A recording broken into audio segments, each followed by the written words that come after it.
Hello viewers, మీ భుక్తాయాసానికి స్వాగతం.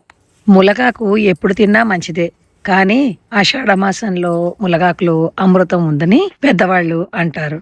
Season మారి వాతావరణంలో మార్పులు చోటు చేసుకుంటున్నప్పుడు ములగాకు తినడం చాలా మంచిది. ఇప్పుడు నేను చూపిస్తున్న వంటకానికి 100 గ్రాముల కందిపప్పుని మీడియం ఫ్లేమ్లో ఎర్రగా వేయించుకుని ఒక గిన్నెలో పోసుకుని బాగా కడుక్కుని ఆ కందిపప్పు మునిగేంత వరకు నీరు పోసుకోవాలి.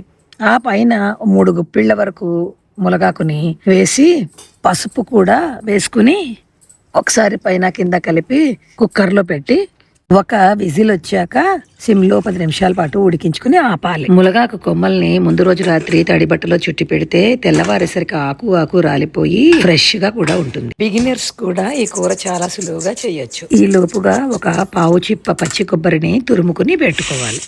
కుక్కరు ఆవిరిపోయాక మూత తీసి చూసి ఇలాగా ఉడికి ఉంటుంది. ఇలా స్పూన్తో కలిపితే అడుగున అస్సలు నీరు లేకుండా అలానే ముద్ద అవ్వకుండా కందిపప్పు ఉడికి విరవిరలాడుతూ ఉంటుంది. నా ఛానల్ మొదటిసారి చూస్తూ ఉంటే కనుక వీడియో నచ్చితే కనుక సబ్స్క్రైబ్ చేయడం మర్చిపోకండి. అలాగే లైక్ కూడా చేయండి.